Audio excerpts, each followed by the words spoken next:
essentially worthless, but they got their money. And they can still do that, nothing has changed. Do you support re-regulation of the financial industry, and if so, how? Mr. Adams.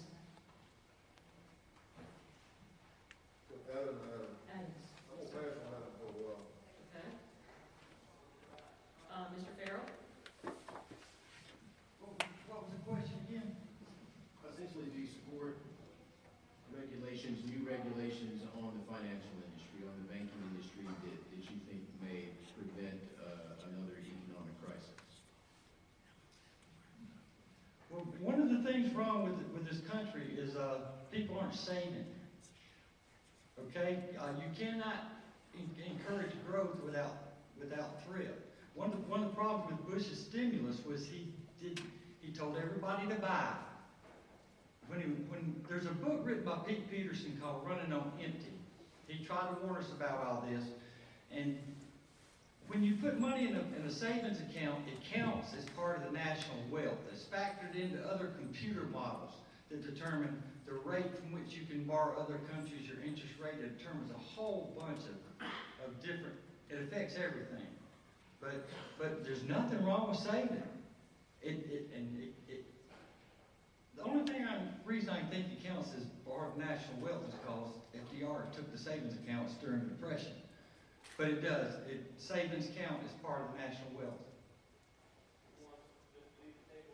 Mr. Brown?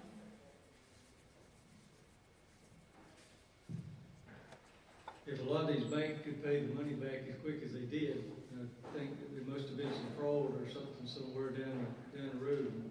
And there's a lot of fraud in a lot of our government, and we certainly need to look real closely at that. Mr. Adams, are you ready now? I don't really have a comment on that one. Okay. Mr. Allen? We do need to have regulations so banking crises won't happen again, because we do need the banks, we need to have a solvent system, but also part of the problem is that we need to watch the Federal Reserve. It is out of control and needs to be transparent, and nobody understands it. That is a major problem. Also, our main problem is we've spent too much, we didn't save, and then we borrowed and borrowed and accumulated so much and then borrowed. And when you have this kind of debt, and it's just unsustainable, and right now our economy is unsustainable, we need to stop spending, and that's the reason we're in this mess to begin with. Mr. Calvin? You know, when I look back at the economic crisis, I think that part of that started, a good part of it was precipitated because of government intervention in the first place, with Fannie Mae and Freddie Mac, and selling people homes they couldn't pay for. And if you think back over the last few years, when we started having all these repossessions, that's when everything started going down. I think that started the decline. And I think the last thing we need is more government intervention. And I said, I think that if we keep looking, I mean, we sold them houses they couldn't pay for, and then what did we do next? Well, we had the Cash for Clunkers program, so we're going to sell them cars we can't pay for now. It's constantly, that's all we're going to see out of Washington if things don't change. But, as long as we're concerned about the person that's making money, that they're making too much, I think we're looking in the wrong place.